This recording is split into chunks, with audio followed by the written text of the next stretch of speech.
Shalom saudara, firman Tuhan kita hari ini dari Matius 5 ayat yang ke-9. Demikianlah bunyi firman Tuhan. Berbahagialah orang yang membawa damai, karena mereka akan disebut anak-anak Allah. Saudara, berbicara tentang damai, seorang jenderal Amerika yang sangat ternama dan terkenal, yaitu Jenderal Douglas MacArthur, dalam tulisannya mengatakan bahwa di dalam 3.400 tahun terakhir ini, kedamaian yang terpanjang tidak lebih dari 268 tahun.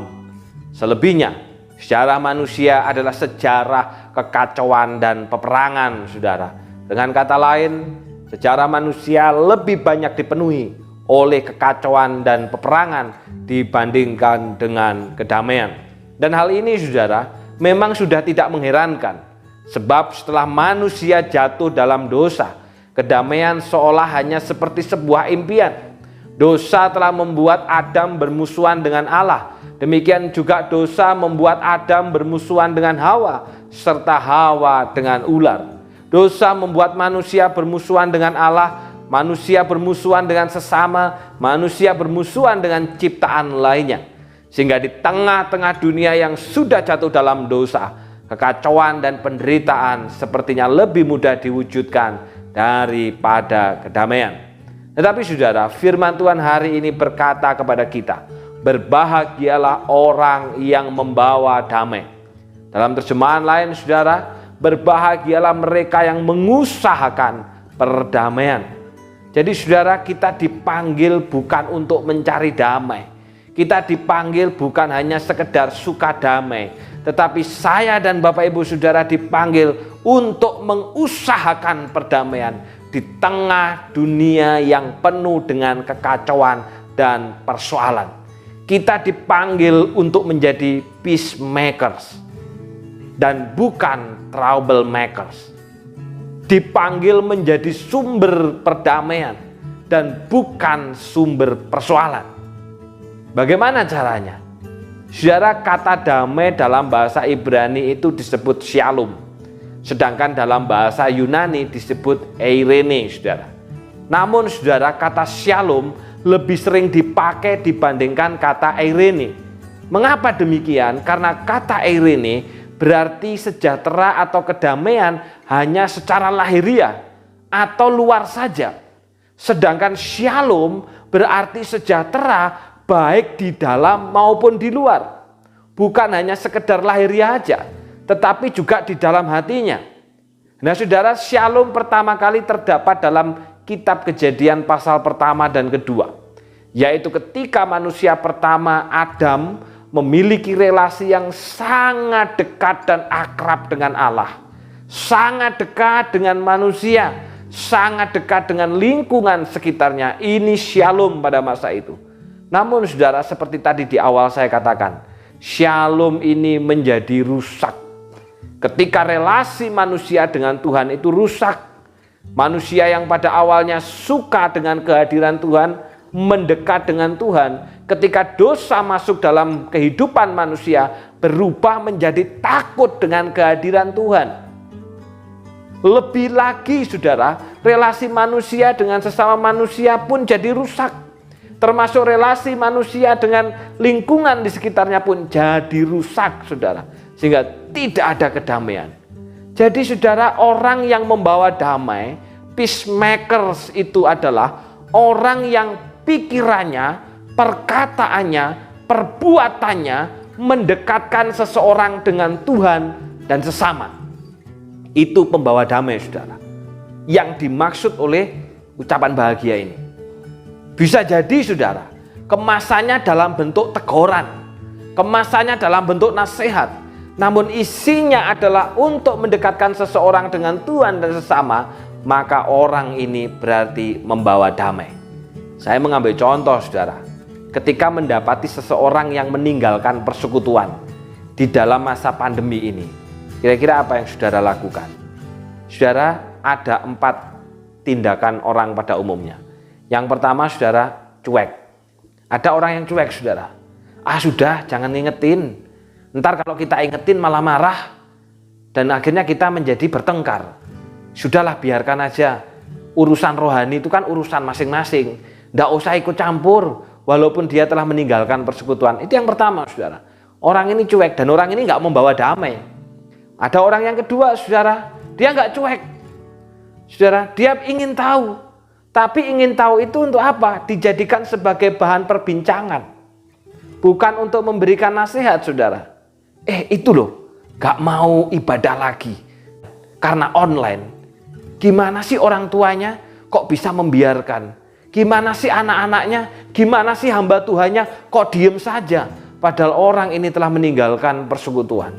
Nah saudara, dia memang ingin tahu. Tapi hanya dijadikan sebagai bahan perbincangan, saudara.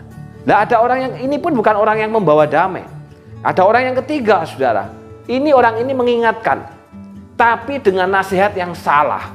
Misalkan nih saudara, tanya nih, kok nggak ikut persekutuan online? Oh iya, saya malas dengan si A itu.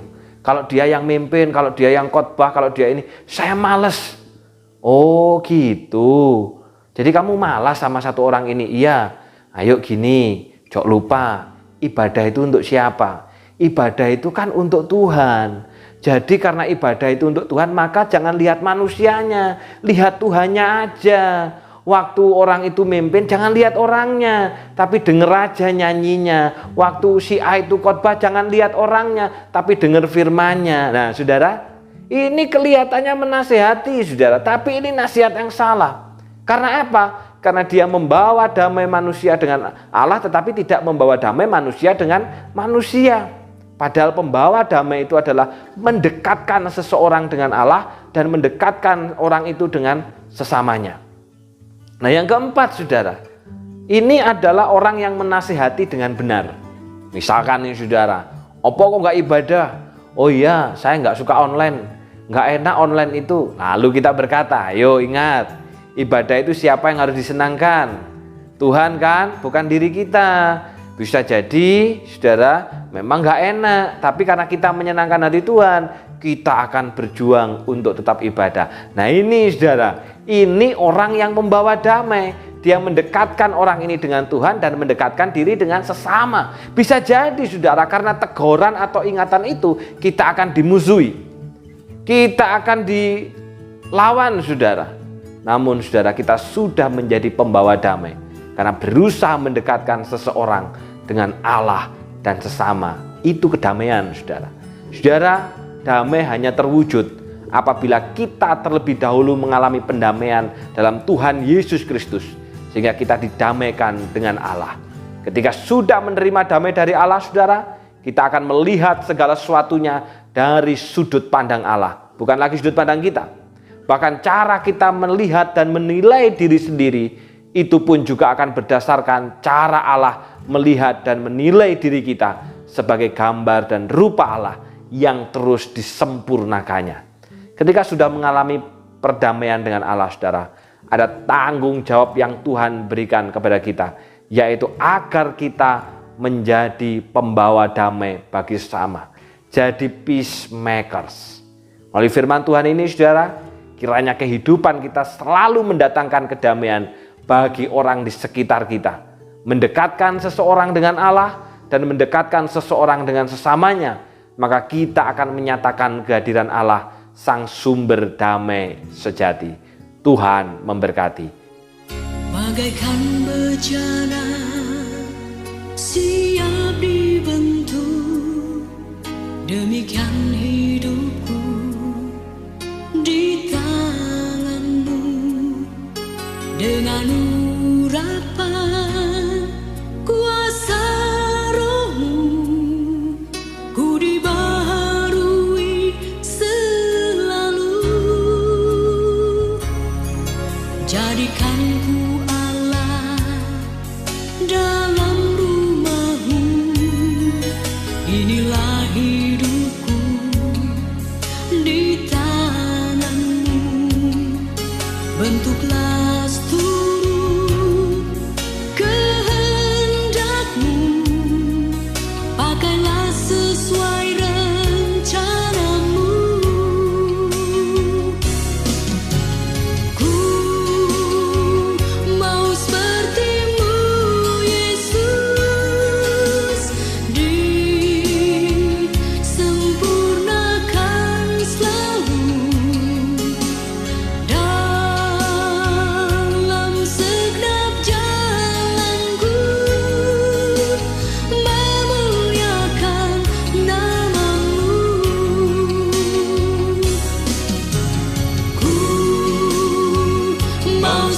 hatimu Yesus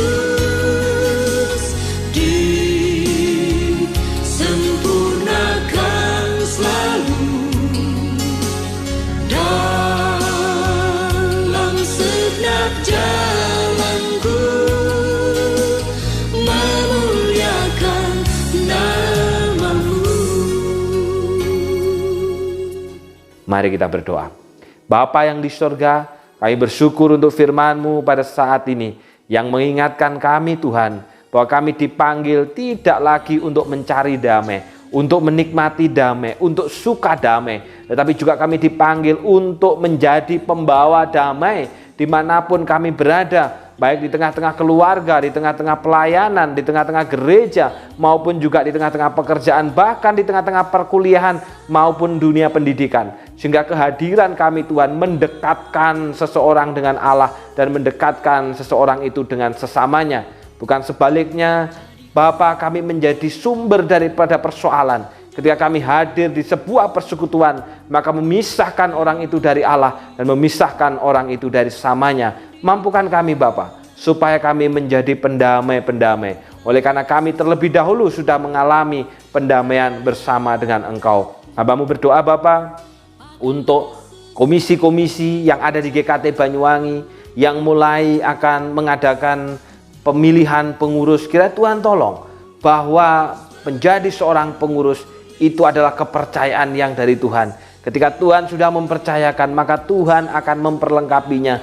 Sehingga biarlah Bapa, masing-masing yang Tuhan pilih untuk menjadi pengurus adalah orang-orang yang sudah setia dan terikat dengan perjanjian. Terima kasih Bapa, inilah doa dan permohonan kami. Setiap kami yang sudah mengikuti saat teduh, biarlah kami makin menjadi orang-orang yang berbahagia oleh karena kami menjadi pembawa damai.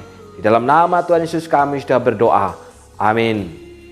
Tuhan memberkati.